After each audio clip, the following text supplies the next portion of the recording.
but they are certainly part of this changing economy. And we think that 2013 is high time for regulatory codes to catch up with advancements in computer code. So if you want to see Cleanweb in action on a daily basis, please find me after the event or email us. We'll give you a tour of Acre. You'll find companies like Honest Buildings. You'll find companies like Bandwagon, like Enertive, like Subway Labs, who's here tonight. And these are startups in New York who are actually making a really large impact with big data and smart hardware. So thank you for being here, and we're really thrilled that you're here with us on this journey. Yeah, great. Thanks, Micah. Awesome. So before I introduce you to our opening speaker, I just want to thank our sponsors, NYSERDA, our Platinum Series sponsor. They've always been a great supporter. And then tonight's event, we have a premier event sponsor, Advanced Energy Economy. So it's always great to have such great support from such great organizations. And then we also have wonderful series partners, Young Professionals in Energy, the New York Association for Energy Economics, and Delve, and our policy partner, Energy Solutions Forum. They actually created this really great white paper on the Cleanweb, so I hope you all picked one up. It'll give you the greatest information or greatest background if you don't really know what the Cleanweb is about. And then our wonderful media partner, Greentech Media, who is doing the live stream for us tonight. So with that, I'd like to introduce Nicholas Eisenberger, who is the managing partner for Pure Energy Partners. Take it away. Thank you. Great, thank you.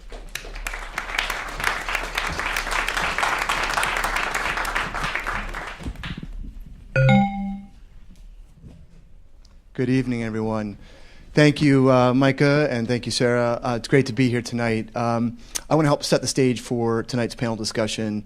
For about 2 years now, my colleagues and I have been doing deep dive research on the Cleanweb and working with a number of the emerging companies in the space, along with many of the people you'll hear from tonight, including several of you in the audience, all the panelists, these guys.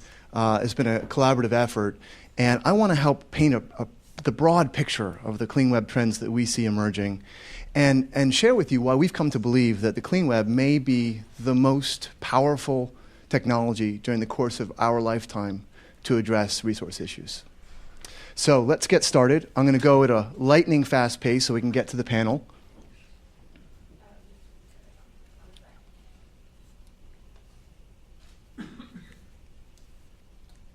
All right.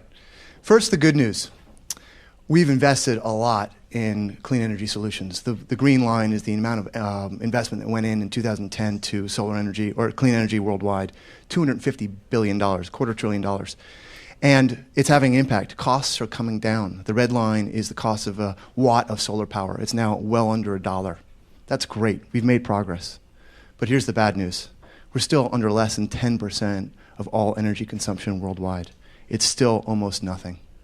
And if you compare that to IT technologies, internet and mobile internet, the blue line is internet, the red line is mobile internet. It's penetrated almost the entire planet, 80% internet penetration and 60% mobile internet penetration already. Compare that to the 10% penetration on energy. We're way, way off really touching the fundamental issues here.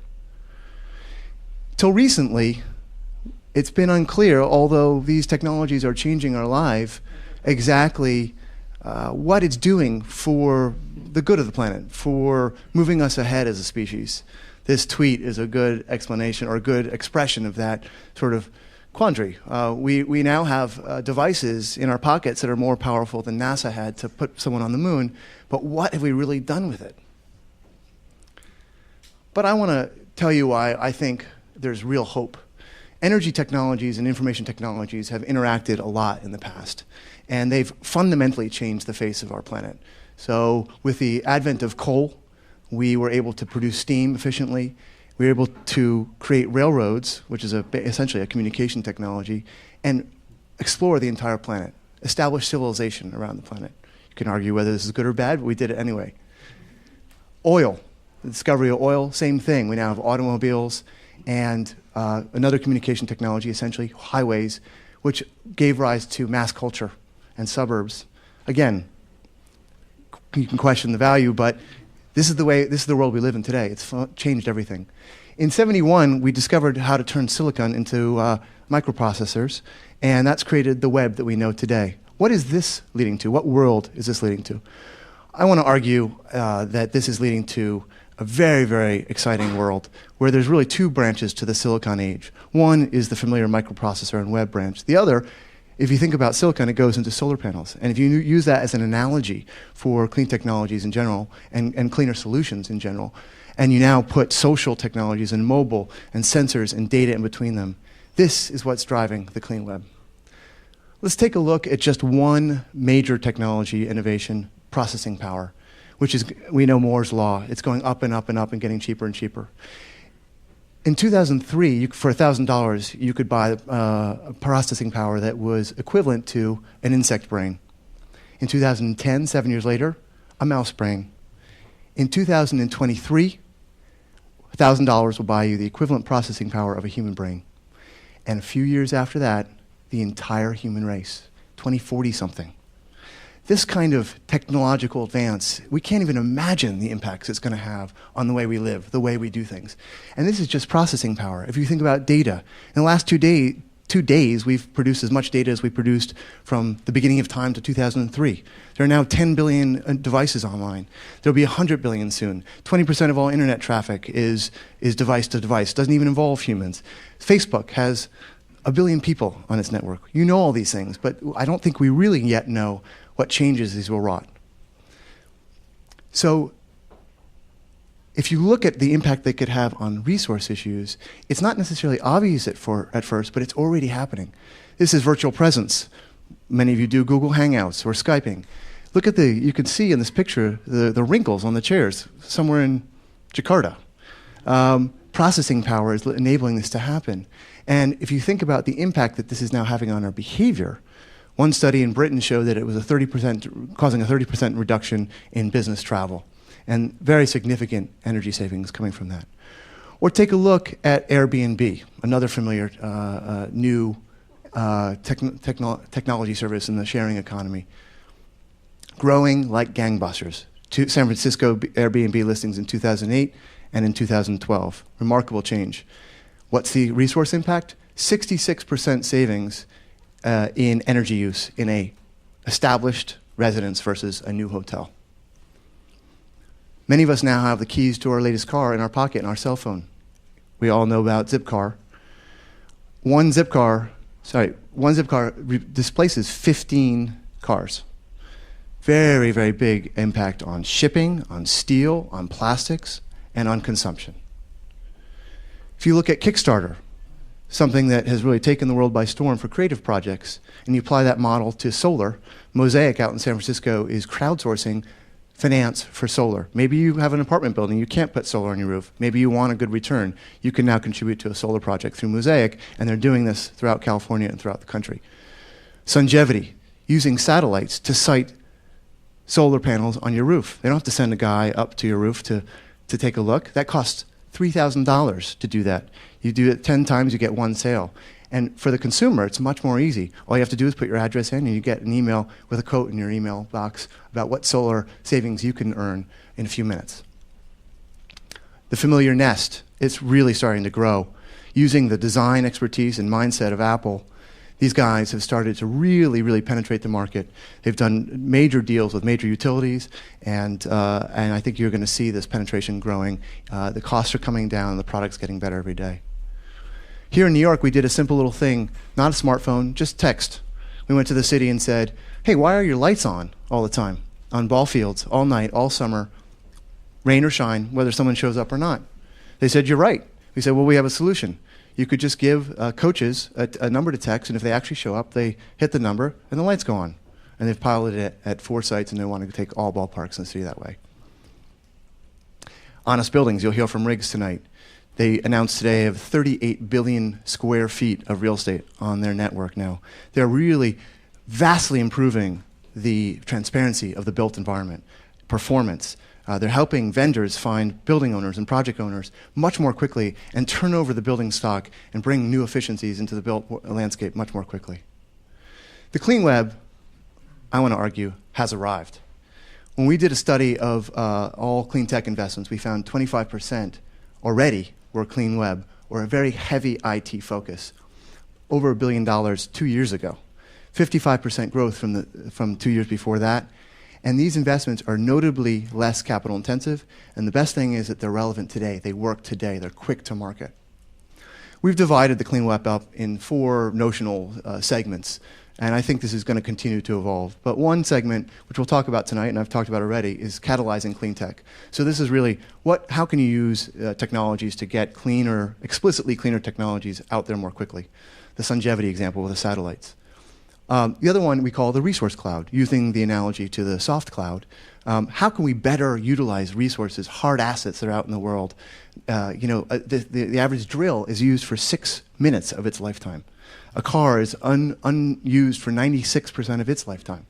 Big data, driving massive changes. And new frontiers is just an area where we don't know what models are emerging, and they're very exciting. So we have worked with Blake, who you'll hear tonight, Blake Burris, and again, many of you and those on the panel tonight to establish a organization to really help grow this ecosystem globally. And what we're doing, as an example, you'll hear from David Guilford shortly, we're going around the world, pulling together entrepreneurs, innovators, designers, technology enthusiasts, big companies, governments, investors in one place around defined problems and trying to quickly bring the resources and the solutions to bear in those contexts. So our goal is to make this, which is really a picture of the internet, more and more look like this, which is a picture of a neuron. We have a vision of a global nervous system where we are tied, people, technology, resources, in a web that is much, much more beautiful, much more efficient, and much more profitable. So I hope you will consider joining this effort. I hope you'll consider joining, getting in touch with us at the Cleanweb Initiative, and also just rolling up your sleeves and building it. Thank you very much.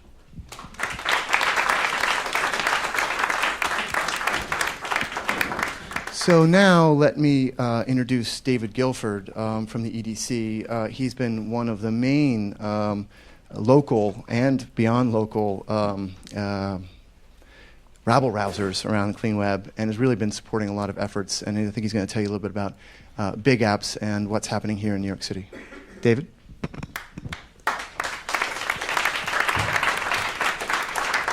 Great. Thanks a lot, Nick. So as Nick mentioned, I'm David Guilford. I'm the Assistant Director of the New York City Economic Development Corporation, which is basically the part of the city government that supports economic growth. And Nick gave a great overview of how clean web is changing the world, but I want to show you how New York City is at the center of that. New York is, of course, the nation's largest and most dense city. It also uses the most energy and generates the most waste. This creates an opportunity for clean web to help us do 2 things. First, really to achieve our sustainability goals. The mayor set a goal of reducing our carbon emissions by 30% by 2030. And certainly hardware is a portion of that. But clean web offers a chance to rapidly and cost-effectively reduce the waste of resources, and at the same time create new economic opportunities. Because here in New York City, as we're solving our own local problems, we're also solving problems that urban centers around the world are facing. This gives a tremendous opportunity for local startups to use our city as a testing ground, solving problems like recycling, waste in general, energy efficiency, solar, and then deliver these solutions at scale around the world. For an industry like solar, people think primarily about the hardware costs. But in New York City, installing solar on your rooftop is now increasingly about soft costs. The cost to acquire a customer, to provide financing, to go through the permitting process, these are all things that software can help address. This is all the reason why my organization, the Economic Development Corporation, is excited to support things like the Big Apps program. NYC Big Apps, over the past 3 years, has led to the creation of 240 software applications using data sets from 60 different agencies. The companies and individuals involved in this have raised millions of dollars in venture capital. This year, we're very excited to have a new reframing of the competition. Big Apps this year is focusing on big issues, which are the challenges that are of most vital importance to the city. One of these we've defined as Cleanweb, and we're looking for the best applications that can help address energy, environmental, and resilience challenges for the city. And I'm excited to say that at the end of June, we're going to be awarding up to $55,000 in prizes to the team that creates the best application to address these challenges. And we got a preview last weekend of some of the incredible innovation going on with this. We held a developer day, and we had 16 different teams present to a distinguished panel of judges applications that addressed a lot of these challenges. And tonight, we're privileged to have two of the winners of that developer day here with us to give us a little bit of a taste of this innovation. So first, I'd like to welcome to the stage Waste Check. They were the winners of the $1,000 Best Food Waste App prize sponsored by Action Carting. So I'd like to introduce Mike Brown and Ben Rahib. Thanks.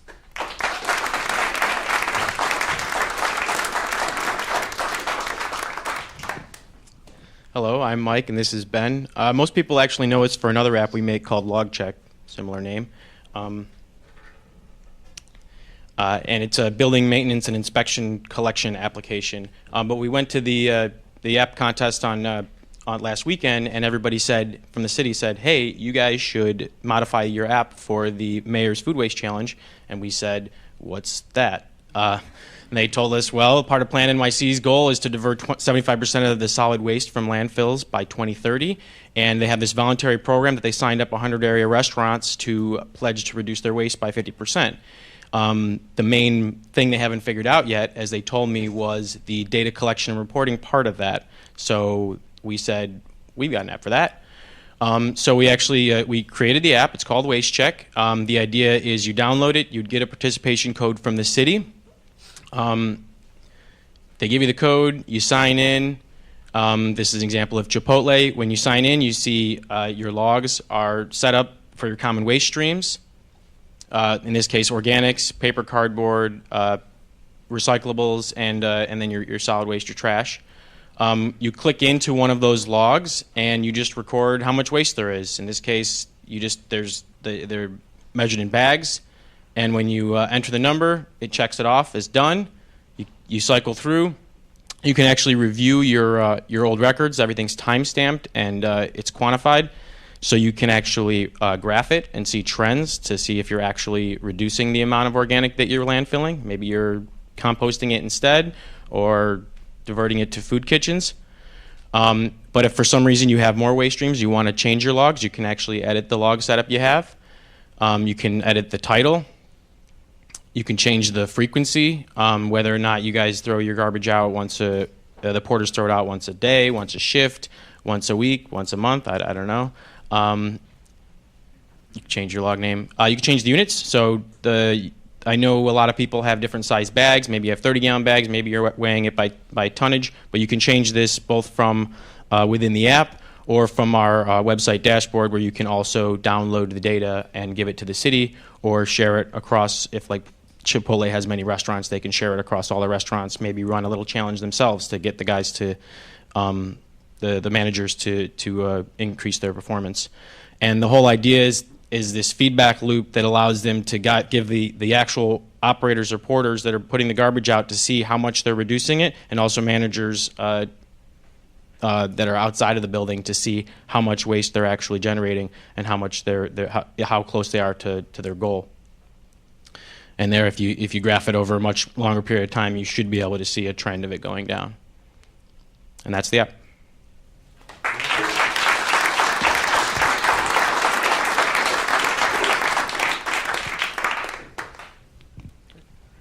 Great, thank you both.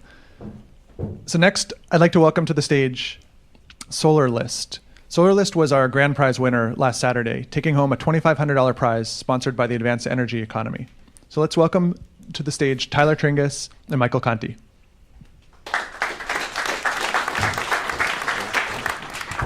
Thanks, David. As you mentioned, my name is Michael Conti. This is my partner, Tyler Tringus. We're Solarlist. Yeah, he's just live tweeting the event. Don't worry about him.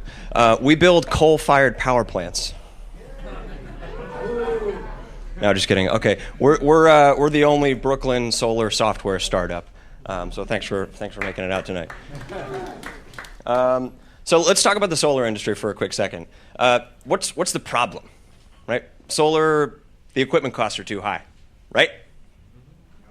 No. Wrong. Not right.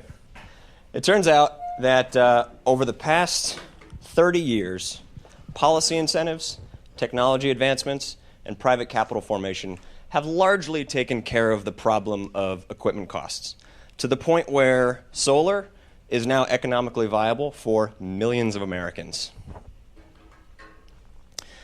So why is it still a small portion of the energy mix? Just about 1%. Why is that? It turns out that the majority of Americans are actually for solar. Doesn't matter what your race, religion, creed, political affiliation, or your thoughts on Fox News, whatever. Turns out the majority of Americans are actually in favor of solar energy. So what's the problem? It turns out that the primary problem in converting a person who is just generally interested in solar energy into a solar customer is the education. And so in order to educate a homeowner about their specific ability to go solar, that's actually a pretty costly thing to do, as it turns out in the United States. And so just by comparison, I put up a slide here that highlights the soft costs of, as the folks were mentioning before we got on the stage, of selling to a solar customer in the United States versus Germany. And it turns out that because there are many different solar markets in the United States with a variety of different incentive regimes and so on and so forth, the cost to market to one person in the United States and convert that person into a customer is 10 times what it is in Germany, where there's typically uniform solar installation, utility tariffs, and the feed-in tariff, of course. So it turns out if you're not able to make an educated decision about solar, sales guys come off as these guys. We love our solar companies, but if I'm in a position where I can't make an economical decision about whether it makes sense for me to go solar, this is what is presented to me at the door. And so we love our solar companies. That's not actually what they're like, but in the position of a homeowner who can't make an educated decision, that's what they look like. And so homeowners who don't know how to evaluate this can't make an economic decision. And so we're presenting a solution that my friend Tyler will tell you about that solves that.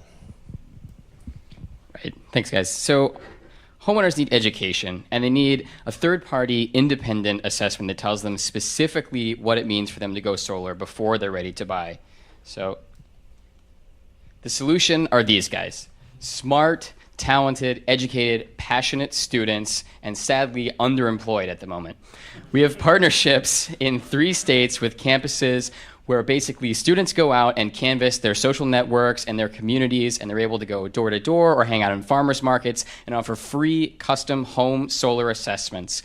They educate the homeowner. If the homeowner is interested, they connect them with us. The student gets paid, and we connect the homeowner with the best solar installers in their community. How does that work? It works with our powerful mobile software that's free for students to use.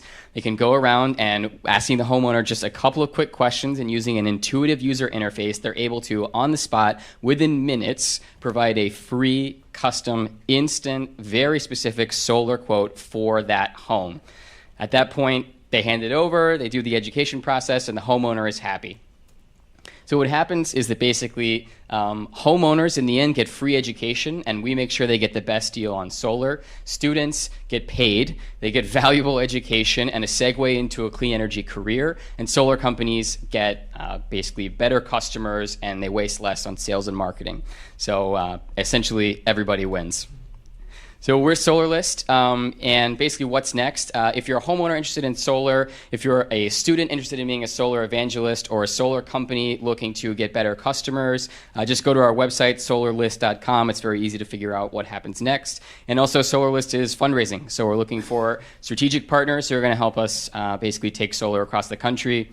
Email us. I'm Tyler at solarlist.com. Give us a shout. Thanks. Thanks, guys. Great stuff. I don't think these both did a great job of presenting to you tonight, but I mean, I don't think you get a sense of just how exciting it is to spend a weekend or even a day at the Dev Day and have people kind of heads down working on something. And some of these components were in place already, but they've come up with new things in 24 hours or less. And then they present that to the judges. And these guys really, these two teams really rocked it. And it's just incredible what you can do when you put your mind to it. And that's the power of IT. You can quickly come up with new solutions. So with that, let's get to our panel. I'd like to introduce Katie Tweed, who is a journalist for Greentech Media. She has written extensively on the clean energy economy, and she's going to help us dive a little deeper in the clean web. What's going on? What's really happening in the space? What's hot? What are some of the challenges? And where's the opportunity? So with that, I'd like to introduce Katie in the panel.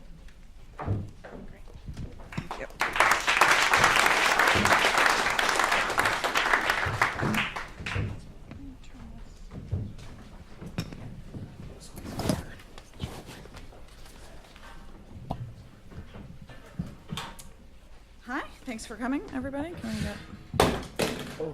Uh-oh. That was bad. That was just a remote. You're all right. No, I got it. Thanks. So, hi, welcome again. I'm Katie Tweed. I'm a senior writer with Greentech Media. We are a clean energy news and research company. We also do events for anybody who is not always in New York. Our next event is actually on September 12th. It's a Next Wave conference. It's about new business models for clean tech investing, and that's out in Menlo Park in California. So if you're out that way, hopefully you'll join us there. And without further ado, I want to introduce our fantastic panelists here today. I'm going to start with Riggs Kubiak. He's the founder and CEO of Honest Buildings. Then we've got Blake Burris behind him. He's the CEO and chief hacktivist for Cleanweb Initiative. And we have Ron Gonen. He's the deputy commissioner of sanitation, recycling, and sustainability for right here in New York City. So I'm going to let each of these gentlemen give a little bit more information about what they do and their connection to Cleanweb. So start, Riggs? Yeah, thanks. As I said, thanks for the introduction and thanks for putting this together. Our company, Honest Buildings, is actually a resident just down the street in the Acre Incubator, which we love, which you heard from Micah earlier, and it's an awesome place to be. So if anyone is in the audience that is looking for space and wants to get involved in something like that, highly encourage talking to Micah or come talk to us. But it's a great place, and we feel privileged to be a part of that and a part of this. So we're happy to be here. Our company is a Cleanweb initiative at its core, but we're utilizing it to solve a problem in the commercial real estate space. We utilize data on buildings and data on companies and projects in commercial buildings to connect people who make decisions for those buildings to the people who provide the solutions. So our game is to try and accelerate the transactions between the people who are making those decisions and the people who are providing the decisions. Or people who are providing the solutions. So an example of that might be, I'm looking to retrofit this building. How would I make the decision of who I could find to retrofit this building? There are thousands of people. It is extraordinarily time-consuming and difficult to find the most relevant person that can actually provide that service in any meaningful amount of time. So just this one building is effectively delayed by months, potentially years, in getting better. So if you scale that across the 1 million+ buildings that are just in New York, and across the hundreds of millions of buildings that exist globally, we can harness the technology and the power of the internet to actually help people make those decisions. So that's basically what we do in our platform, and what we're hoping to do is just make people move more quickly, to accelerate the adoption of high-performance buildings and utilizing technology and the internet, put those people together, and make cities more efficient more quickly. Cool. I'm Blake Burris. I run the Cleanweb Initiative. which is a relatively new organization created in the last 6 and 8 weeks. But prior to that, I was an entrepreneur. And I was really beating my head against the wall trying to convince venture capitalists and other investors that it was an opportunity to apply consumer web technologies and things that made companies like Zynga and Facebook very successful to the world of energy efficiency, resource issues, and whatnot.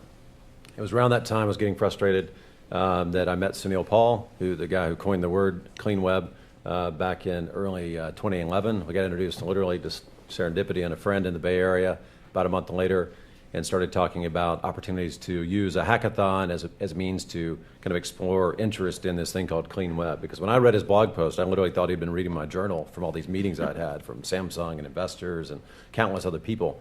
But that was a couple of years ago, and we set out doing these hackathons to validate interest in Cleanweb. We did San Francisco right around that time. I was first talking to David Guilford here in New York, and I said that'd be a great place for us to take this next.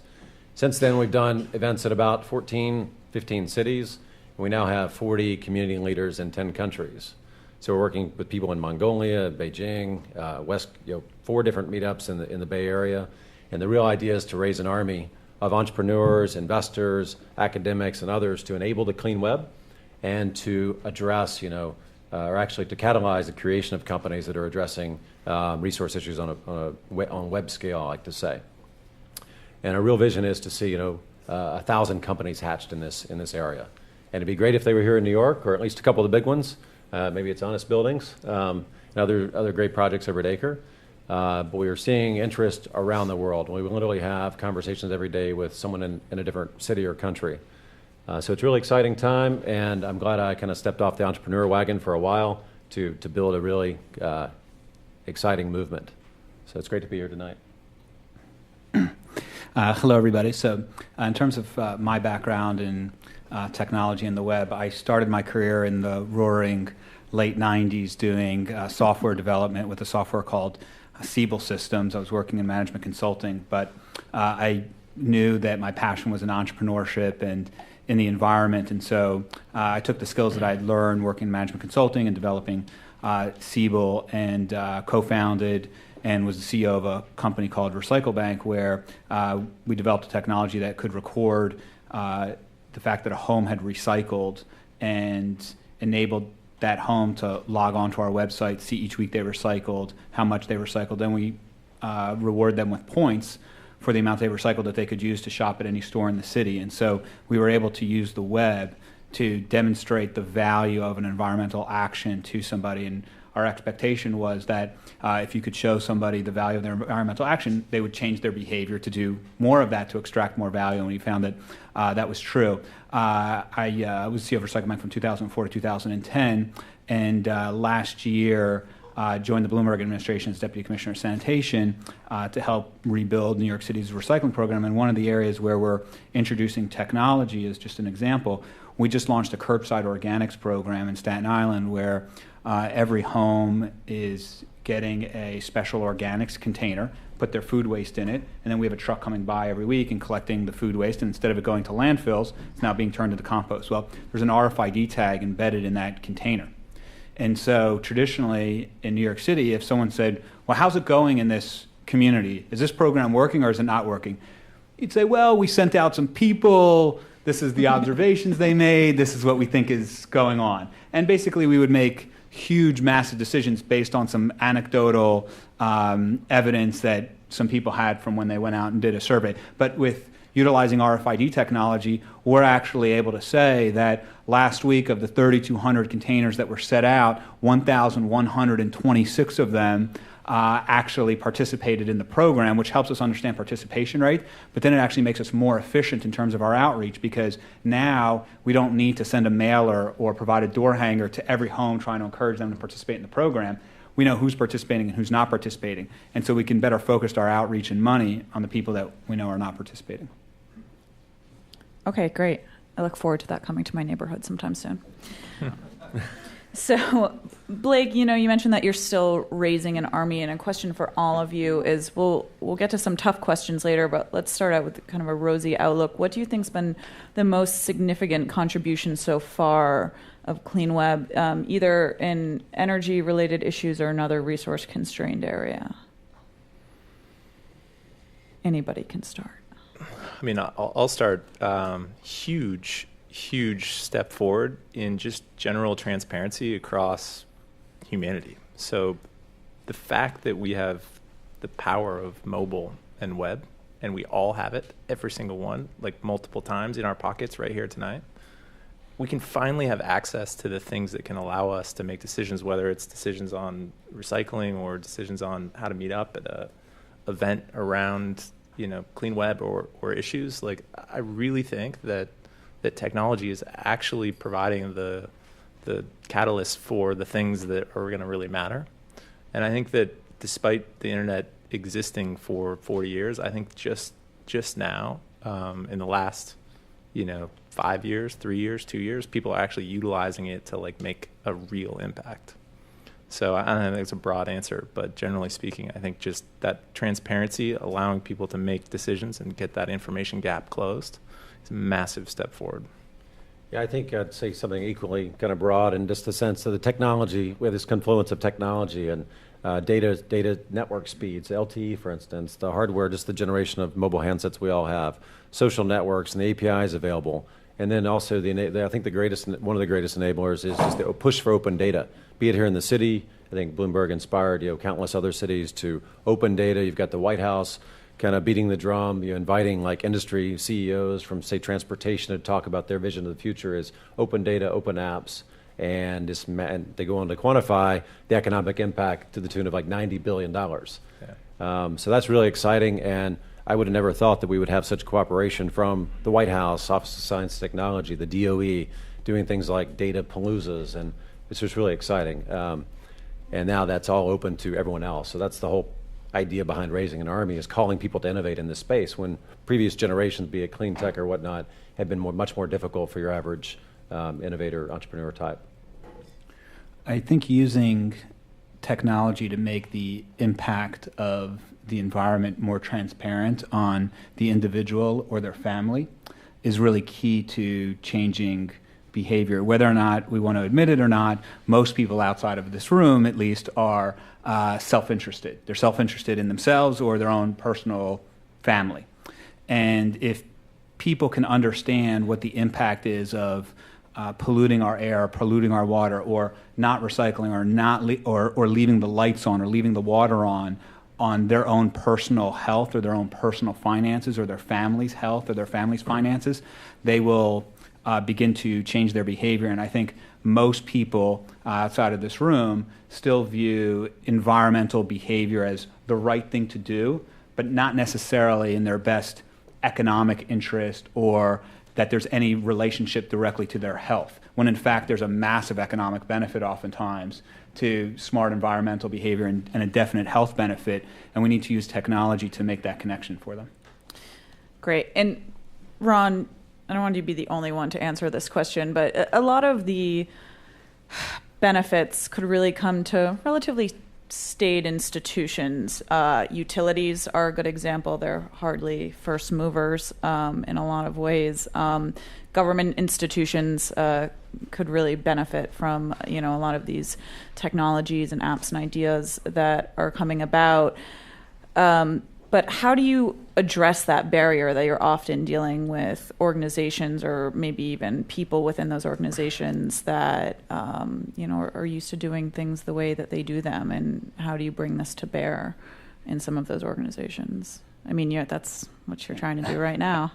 There isn't one answer to how to do that, and the reality is that progress and social change takes time. As much as we want it to move quickly, if you look at any movement in history, whether it be the women's movement or the civil rights movement or the environmental movement, they all have 20 to 50-year cycles, and that's a reality we need to face. That being said, how do you change it? There isn't one particular way. The best way to really spur it is by promoting entrepreneurship and having people who have that vision and have that drive and single-mindedness to make a difference introduce products and services into the market that can allow us to leapfrog where we're at.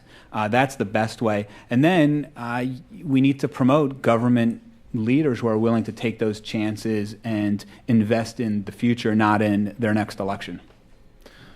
So that piece, from my perspective, is super important. It comes down to, from what we've seen, it comes down to the person being willing to take a risk on something and be that innovative person that's not just doing the same thing that happened last year, which is the same thing that happened the year before.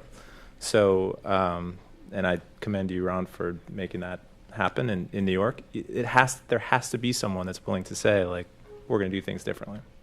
And if you can get that person, then like stuff can happen in those type of organizations. And I'm happy to say, like, we're starting to see more and more of that throughout governments and even utilities. I mean, some of the folks in this area are really starting to think about what's next. So, Riggs, where have you run into issues with that in your building your business? I mean, where have you hit your head against the wall, or? Well, lots of different ways, but probably separate panel for that.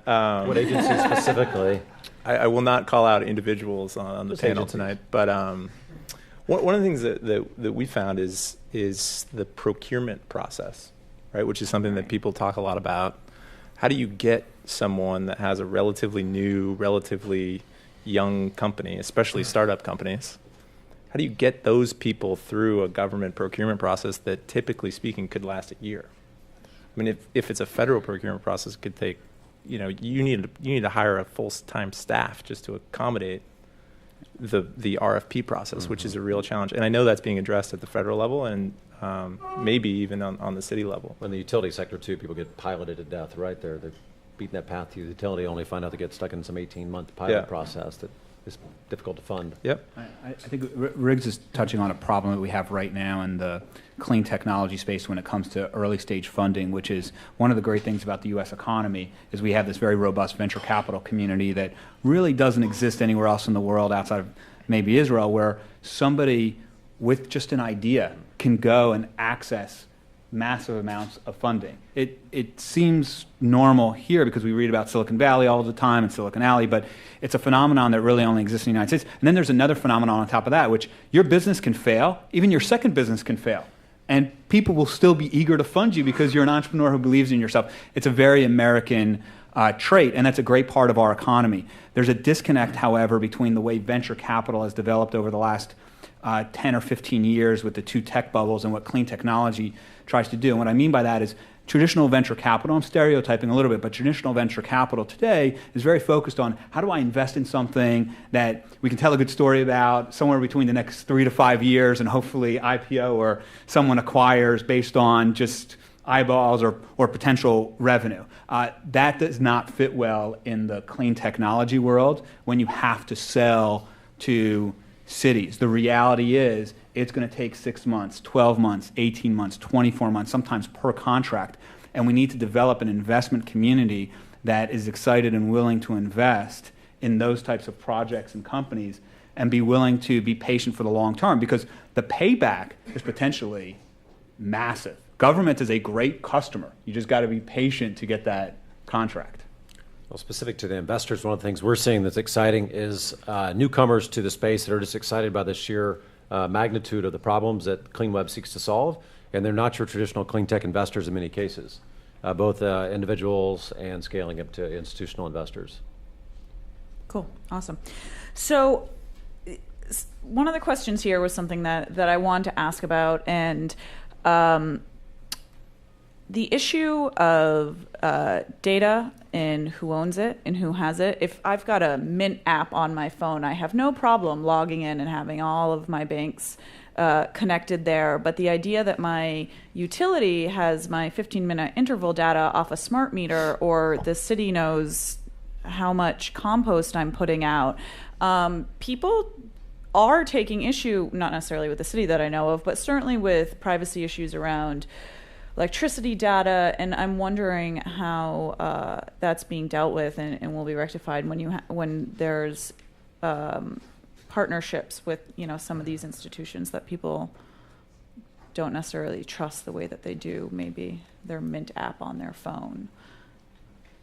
It's kind of twofold, right? So I think with the utility question, they're belaboring this, you're worried about all this privacy breach and someone's going to know when you're taking a bath or if you're not at home. But the reality is it's much easier to break into your home to sitting out front and watching the habits for a day or two than it is to I don't think most thieves are Rubyists at night trying to hack into some like smart meter data portal.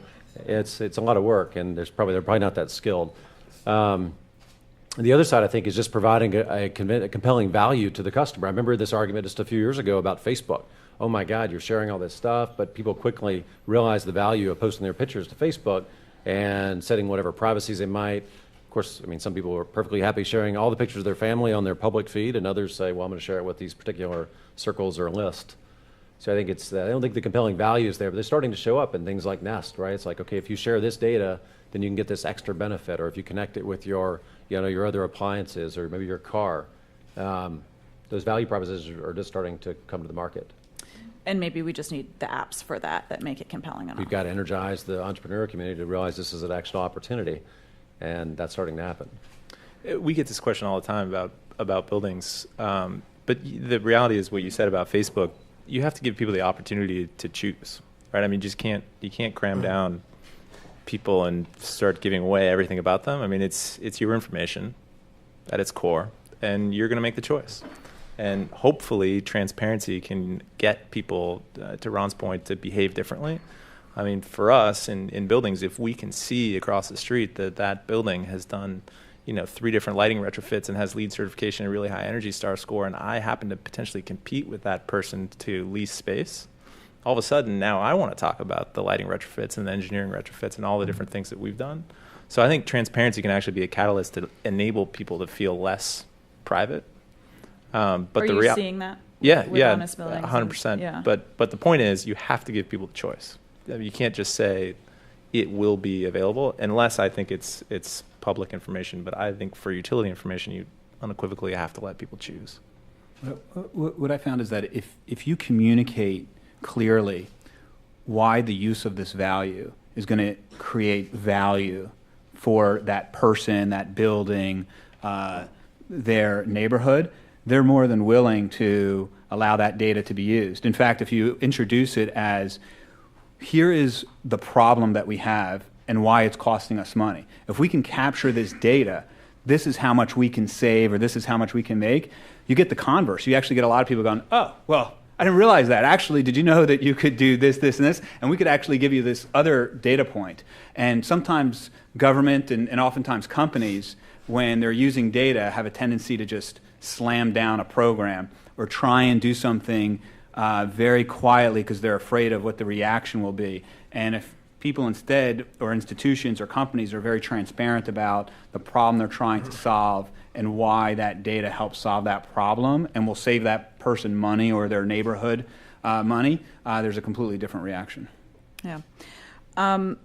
Another concern is regulation. There's certainly here in New York been some issues lately. I mean, there's kind of a list: Airbnb, Relay Ride, Sidecar have all either been banned or suspended operations based on some regulatory issues. So I'm wondering how you see that playing out as a matter of having somebody advocating for you in the community to say that this is why regulations need to change, laws need to change. Is that something that you're doing as part of Cleanweb Initiative?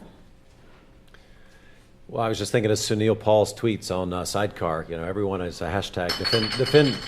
We said not to. Didn't someone say not kick over bottles? I thought I heard that from the green room. Was that Ned? Defend sharing. His hashtag is always defend sharing in these petitions for like move on. I was just talking with someone here in the city earlier, talking about rallying this army we're talking about to those causes. Maybe it's lobbying the state PUC on something like smart meter data. And those people just aren't out there. It's the sort of incumbent lobbying groups that are at the helm today. Those people have been unified to really call anything to actions. But I think the defend sharing, I mean, I'd be kind of ticked if I was addicted to using Sidecar in the city and now I can't. But I think it's going to happen across a number of different sectors. Seems like the Cleanweb Initiative is an awesome network to harness internal lobbyists in those areas and really catalyze that. So, I mean, it's clearly an integral piece of the puzzle. And we're actually filing to be a 501c6, which is an industry association, and unlike a C3, it can lobby. So there may be some opportunities to engage our member bases in different states and cities around the world to affect these issues and to petition, move-on style, petition local commissioners or mayors and whatnot. And then as we go about our business, kind of the HQ staff, what have you, we're having those meetings. We're going to city halls in different cities and promoting apps like programs like Big Apps, for instance. And they say, how can we accelerate this movement in our city? Because they really love the business, the jobs story there, the green jobs growth and whatnot. They say, what can we do to help? We can put those sort of ideas in front of them. And I don't think that's being effectively communicated today. Yeah, very cool. And another question from the audience actually fits right into that. Does Cleanweb Initiative have plans to score candidates on their clean web policies and politics? Who wants to lead that? That's a great one. Talk to Blake afterwards. There are some, we haven't really figured out the lobbying, the political activism side of it. I think there's some exciting opportunities down there. It's kind of a network effect, and that's why we're now piecing together the grass fire, the people that participated in the grass fire out of the first 18 months, now rallying those people into a system that can connect them for business, for talent acquisition, for capital access, and for just kind of camaraderie, really. And that's what the purpose of the local meetups are. They're all grassroots organized. The organizers are here tonight for Cleanweb NYC, and getting those discussion going. So a critical piece of this is the dialogue happening. Yeah, Ron, when you moved to the Department of Sanitation, I don't know if you had expectations, but have you been pleasantly surprised, given the backing of the mayor on, acceptance to maybe try out new things in terms of clean web? Yes. I've been very impressed with. In all seriousness. In all seriousness, that was actually one of the concerns that I had in accepting the position was, are they just looking for somebody who had some relative success as an entrepreneur that they can say came in and maybe do a couple of projects here and there, and then it's kind of back to normal. So that was one of my concerns coming in. But the mayor has been phenomenal. The deputy mayor has been completely focused on making sure that stuff gets done, and the commissioner has been very supportive as well. So I'm pleased. So. I have a question about honest buildings. Green Button Initiative is an initiative for utilities to provide the data to customers in a standardized format, essentially. I feel like in the early days, since it's come out, there's probably more applications for the commercial space necessarily than for individuals and residents, even though I know that there's been some hackathons around that as well. How much are you seeing that format leveraged, and are you seeing more interesting things than you thought? Has been slower than you might have thought in terms of using Green Button? Way slower. Yeah. I mean, way slower. Why do you think that is? I don't know. Well, actually, I do know. But we have the perfect platform to integrate with Green Button. We work with, so Green Button, I'm sure we're all sort of on the same page, but Green Button is an initiative that allows you to literally connect up with the utility to harness real-time energy information from utilities. So given that energy information is on buildings, and we have a profile for 253,000 buildings in New York, you would think that it would be a great application to pull in energy information onto that building profile, showcase it. Turns out that despite working with lots and lots and lots of people who are making decisions on buildings and own those buildings, that they're not really excited to showcase that information. So there's sort of this inherent disconnect. And the other thing too that's will they ever be, or is it just because that's well, the question proprietary to them, and so I think the people that can use that information really well are actually city public agencies. The state of New York has 10,000 buildings in New York. That would be an awesome application for a Green Button. Getting private owners to do that is, there's different concerns around privacy and how's that going to be used and what's going to happen and is everyone else doing it. But I think that public agencies have a huge opportunity to lead by example and utilize that technology. And some of them, like we're working with the city of Washington, D.C. to actually do that for 400 public buildings, all the schools, all the courthouses actually showing real-time energy information on a building profile on our platform, which is a massive step forward. And I think that that's the way the green button will be adopted, is actually having sort of instigators like Ron in public positions take a step forward and say, we're going to do this. It's going to be really cool, and hopefully it bleeds over into the private market. But I don't think you're going to get mass adoption by individual owners because the incentive's not there. There's not a real incentive, which Ron mentioned. I mean, you have to figure out a way to enable it to either benefit you personally or your family, or benefit you from an economic perspective. And showcasing your real-time energy information, it's hard to make a case on why you'd want to do that unless it can make you more competitive. I was going to say in 2011 or maybe early 2012, the data I wanted to use from smart meters in California will now be available, after talking to PG&E last week, will be available in 2015. Little delay there and kind of trouble for startups, right, waiting on that access. And the true... It's pretty fast for a utility. Yeah. Well, it's tied to the PUC, CPUC, Right. this policy. So the first they say they want to see this sort of data access and want to see it in kind of a OAuth 2.0 format, to be get technical. And that sort of test pilot phase, and then the rollout in Q3, 4 of 2014, and then really what we want is Q1 2015. And that's all about consumer data access to this energy data, which Right. maybe will really unlock Well, they some love things piloting inside. first, Yeah. so you want to get a couple Well, more you'll be rounds very of careful, pilots right? in. So- Right.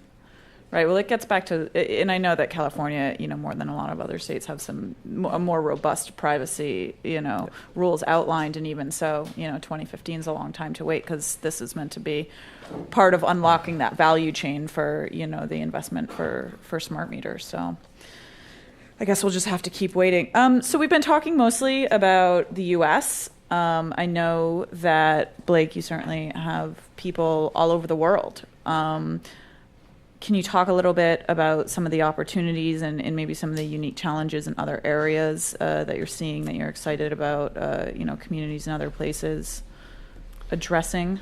Yeah, so Ron's point about access to capital and just I guess the celebration of failure in the U.S. is certainly an interesting thing to overcome in a lot of international markets.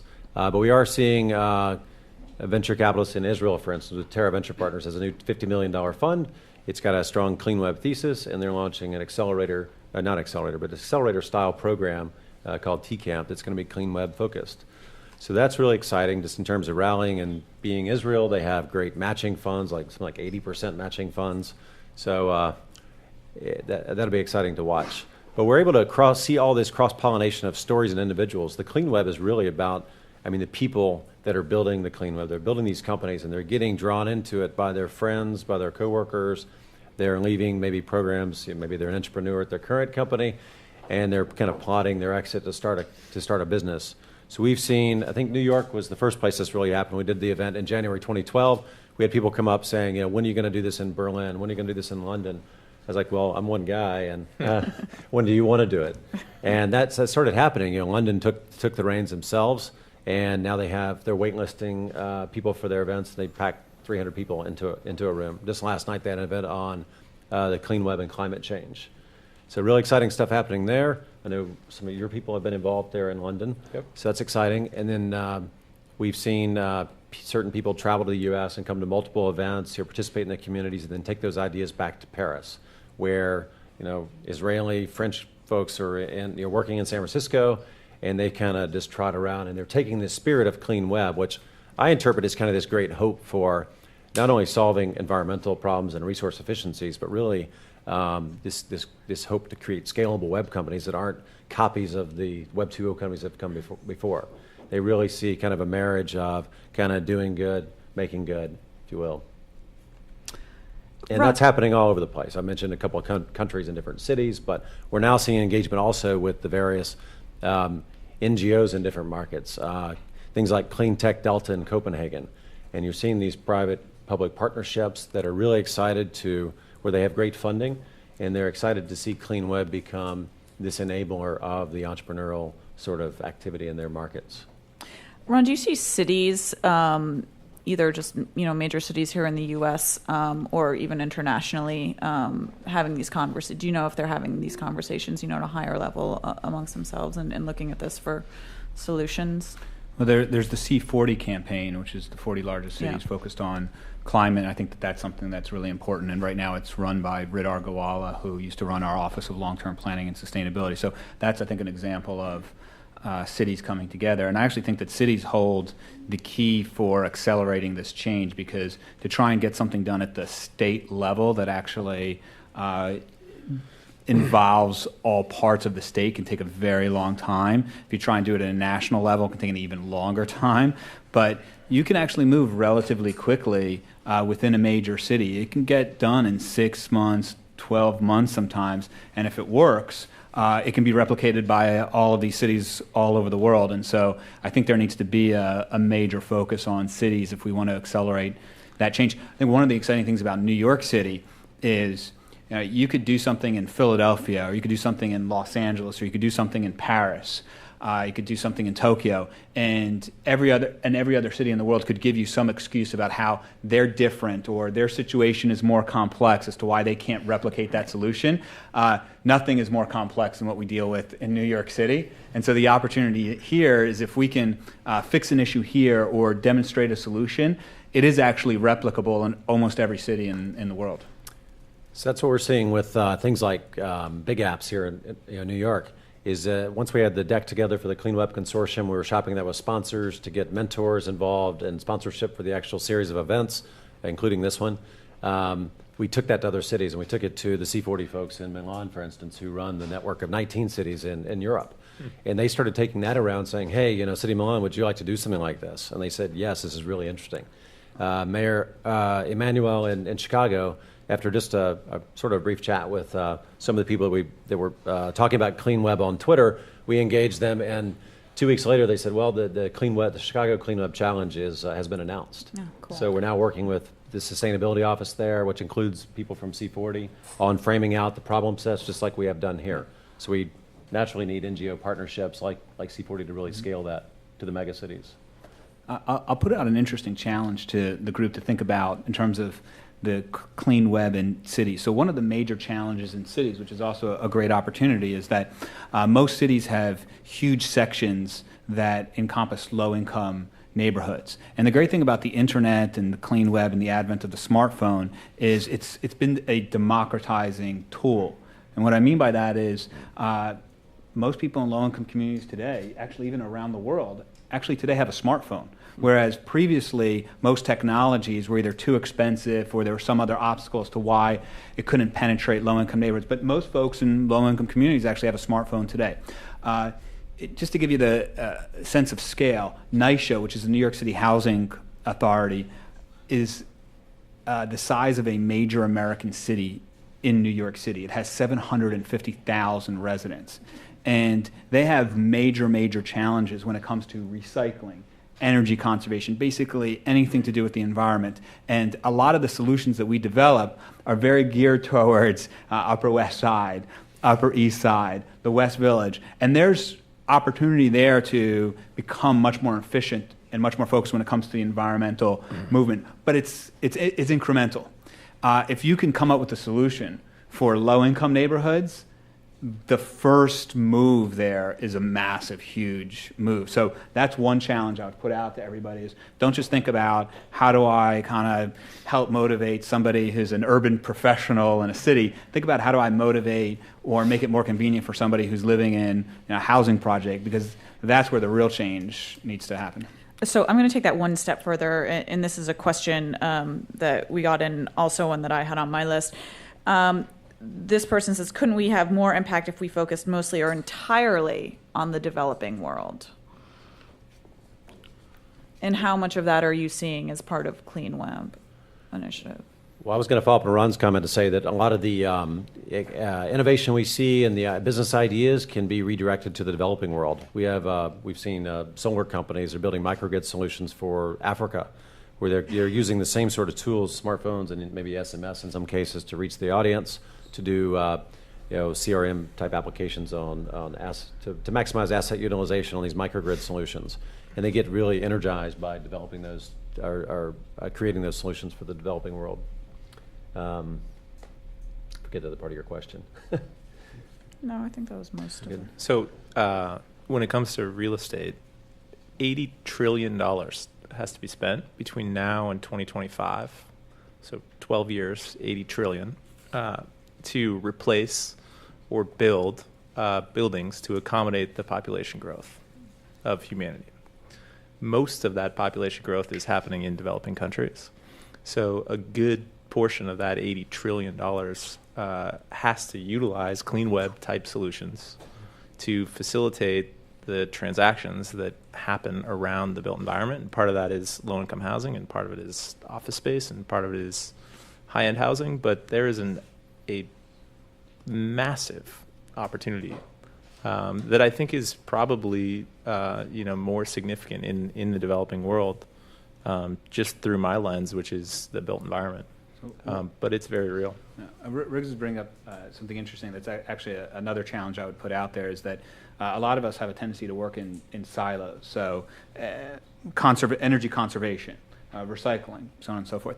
What Riggs is referring to when the developing world builds all this real estate to house all these people that now are seeing a lift in their economic standing, oftentimes what the environmental community will focus on is we need to make the buildings energy efficient. And people will forget about, okay, well, consumption power has just gone up. We've used up all this land to build these buildings. Where are they going to put all the waste, right? And then later on, the city realizes, oh my God, we have a major problem here. We built all these homes. We have no place to put the waste. Or they get very focused on recycling, but they forget to focus on the energy efficiency side. And one of the things that I haven't seen yet on the market is an application that allows a building manager or developer to have a full 360 life cycle view of all components of the built environment they're managing, from energy efficiency to recycling to water to whatever it needs to be. Right now, it's all very siloed. Right. I think the city would also maybe like to do that. You talked about sending out flyers and things like that. That the city would like to have community snapshots to know where to focus their efforts, maybe on on a larger scale. Mm-hmm. So another question says, not all Cleanweb apps generate money for investors, yet they provide social and environmental benefits that are measurable and meaningful. How can this imbalance be addressed? Can Cleanweb be inclusive of nonprofit approaches? Earlier you guys, I think that we talked about that if there's value there for the end user, then, and people like it and want it, and it provides value in some meaningful way, then I would think that there would eventually be a monetary value to investors. Yeah, I think that comes back to some web models, popularized Silicon Valley, of building relevance first. And I know it's more popular in New York to talk probably about revenues than relevance, but classic argument, East-West Coast. But it's true. If you have, in fact, that's something I talk about with the Cleanweb Initiative. I think the product market fit that we've been working on is how to engage entrepreneurs in the clean web. And something we're doing in that area is working. So we're starting to put some programming around that and emphasize that and better connect those entrepreneurs with the things they say they want. And that relevance continues to grow, and it's like a snowball effect. And that's why we're seeing uptake in these markets. We're not force-feeding these city governments or these entrepreneurs, and they would never come back. But they're coming back with their friends. They're saying, let's do a hackathon, let's do this, let's bring my investor in. And so that's exciting for us. And I think the investment will follow that. It is following it. Right. And I think, when you just talk about demand, like what's demand? Demand is just people getting excited about something. And if you, whether it's a nonprofit or for-profit, if you can create demand for an initiative, then it's really up to you how you structure it, whether you structure it as a 501c3 and create it as a nonprofit, or you go out and try and convince venture capitalists to give you backing. There's lots of businesses out there that don't make money that are worth a lot of money. So and that's because of demand, right? That is because they've generated demand. So I think the real answer is, can you generate demand, and then you can structure it however you want. I'll give Billy Parrish a shout out here from Solar Mosaic. He has a book, Making Good, you guys may have read. I've turned countless people onto it because I say it's like the Bible for Cleanweb. It engages, I think, maybe most effectively the millennial generation who's looking to make money making good. And he talks about basically recreating these different industries and using the tools. And of course, Solars uses the example. It's his company, so dovetails nicely to promote Mosaic. But it's just really exciting to look at these examples of the biggest challenges, the opportunities to apply technology, and it's a Cleanweb TF, my book. Nice plug. I've told him that too. So I don't know how many books I've sold for him. Another one from the audience. So many Cleanweb leaders have consumer-facing business models. Apart from video conferencing, what new enterprise paradigms are there for Cleanweb? Anybody want to take that? Would you like to think about it and come back to it? I mean, in a way, our company is an enterprise model. What we connect companies who provide solutions to buildings, utilize the internet, allow them to create a platform for themselves, to get in front of people who are making decisions, which happen to be making decisions typically on behalf of other companies. So it's an enterprise model addressing the commercial real estate industry, which is roughly 15% of the GDP of the country. So it's enterprise can also mean small and medium-sized businesses, engineering firms or architecture firms that populate this area that have between 5 and 10 people. Those are enterprises that can utilize technology to have an economic impact, and the faster those people can have an economic impact on buildings, the faster cities can get better at scale. So I don't know, in a way I think that there's lots of different angles and lenses on what's the difference between enterprise and consumer, and in some cases I think there may be a blend. So I think there's a neat application in what you could call enterprise, because it applies equally to, I think, residential opportunities, but being able to solve the adoption problem or the I don't care problem with the businesses is enabling people building tools that enable lead gen.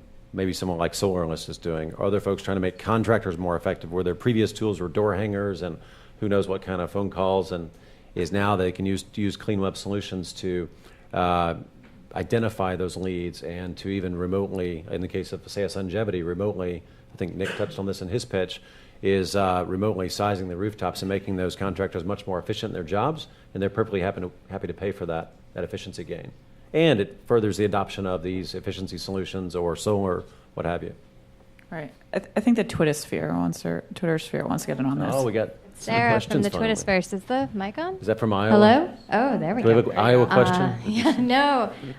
So Blake did an excellent job of getting Cleanweb worldwide to be watching this. We've got folks here, or folks watching in the Twittersphere from Boston and Israel and Iowa and all over. So that's very exciting. Also, when you said that New York City is like the most complex place to do business, it just like went crazy on the Twittersphere. So somebody in Mumbai is just like, to be clear, I BS. didn't say the most complex place to do business. We have the most complex built environment. Right. That's just to be clear. People were really excited about that, though, because it's mostly New Yorkers who are watching.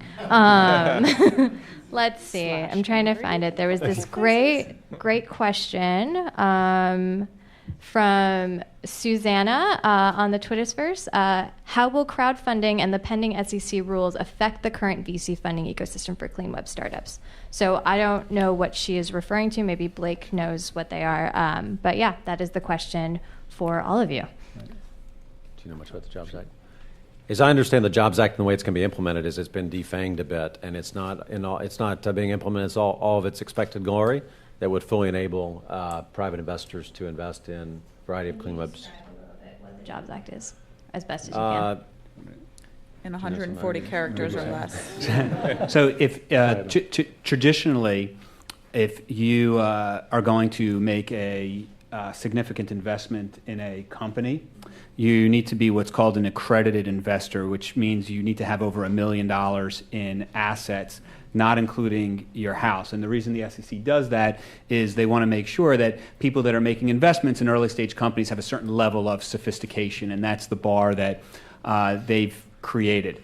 The issue with that is it means that a lot of early stage companies have trouble raising capital from their family, friends, community once they get to be a certain size, because most people don't have readily access to people with that type of personal wealth. And so the idea behind some of this legislation that's being proposed is that it would loosen those rules a little bit and allow the crowdfunding platforms to be able to exist and reach out to more people. And it's a fine line, because there's an opportunity there to enable entrepreneurs to get access to capital from like-minded people and the people in the community. But I think you also need to protect people at large and make sure they're not taking advantage of, which is what the role is intended to do. Personally, I think crowdfunding has tremendous opportunity. The venture community is very focused on giving people $500,000, $1 million, $25 million, $50 million, and oftentimes that's not what an entrepreneur needs. They need $25,000, $75,000, $100,000. And right now, with the way the banking community is structured, where it's very difficult to get loans, oftentimes that's the only place for an entrepreneur who has a great idea, great drive, but only needs $125,000 or is not a investment that's necessarily synergistic with what VCs are trying to do, but is a good business and could create great value for their community. Crowdfunding poses a great opportunity for them to access capital. I think Kickstarter and Indiegogo and the like are certainly rushing in to fill that gap with certain types of projects that really can, energize the base and become very viral in their approach. So a lot of those, there's some Cleanweb solutions that involve hardware that kind of fit that mold. One of which was presented at actually a prize winner at Dev Day Saturday, was a smoke alarm with some extra sensors in it to collect indoor air quality data that could be used kind of for big data play, I think the pitch was turning the nest of fire alarms. It's really cool. I was like, you guys need to pitch your Kickstarter campaign during your pitch, and they could say they're raising $25,000, they probably oversubscribed 10 times. It's very cool. There's a real estate application to the crowdfunding model, which is called Fundrise. It's based down in Washington, D.C., a guy named Ben Miller. And they started out by addressing the problem that local people actually want to make their neighborhoods better. So if there's like a pizza place that's, right down the street from you, and it's like a, debilitated place that you want to really make better, and it could be a really good sort of local coffee shop for the community, it's effectively impossible without crowdfunding to get the funding necessary to like make that a local coffee shop that people could communicate and collaborate and really enhance that community. So these guys came up with this model to actually go through and utilize the Jobs Act that's being passed or currently being passed and actually made the model work. So he said that the documents that they had to basically submit to the SEC were like 12 volumes deep. They carried around with like a wheelbarrow to get it through.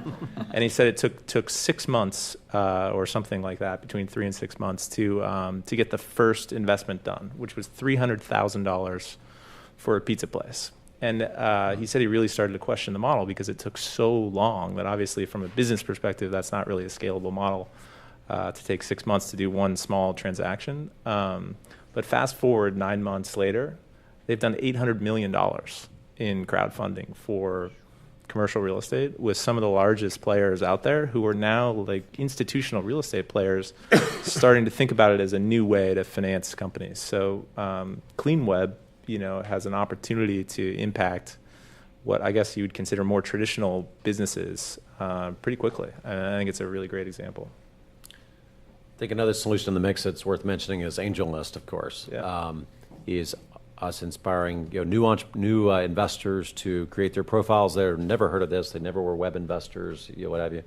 And then the same is true for the entrepreneurs who in the web world understand that very well, and it's become very, very successful. So my challenge, Ron got one, I get one. My challenge. Everybody gets one. Yeah, all right. My challenge is be a Cleanweb company secretly. So go solve a problem that is in a traditional industry and make a very real impact in that industry, and at the same time secretly be solving an environmental or sustainability initiative for the world. And if you can do that, if everyone can do that, or think about business and utilizing the internet to do that, I think we'll have taken a massive step forward from where we are. And there are all kinds of different applications to do that, including this crowdfunding model, which would never really talk about themselves as Cleanweb. However, it has an incredibly positive effect on neighborhoods. And we're trying to solve a commercial real estate problem with a massive impact mission. And I think if you can secretly be a Cleanweb company and have a very real impact in a traditional business, you have a real opportunity to make a big difference. So my challenge is shake up fast a traditional business that's really big with a secret Cleanweb initiative. I feel like there's a lot of homework from this panel for everybody out in the audience. Somebody should start with utilities, since the title is IT the Secret to a New Energy Future? So good luck with that. Would you like to also throw out a challenge as a wrap-up? I'm still cooking it up, but... I don't want to put you on the spot. You can think about it and stick it on people over a drink afterwards. So we're pretty much at the end of our time here. I have kind of a laundry list of questions I didn't get to, and I think a couple in here, so apologies to anybody that I didn't get to their question. You can attack these guys after the panel and ask it face to face. So I'd just like to thank everybody for coming here tonight, and I think it was a great panel, and it'll be really interesting to see what happens in the next couple of years. Thank you. Thank you. Thank you, everybody.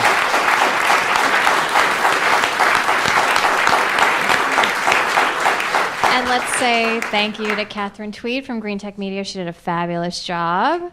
Yay!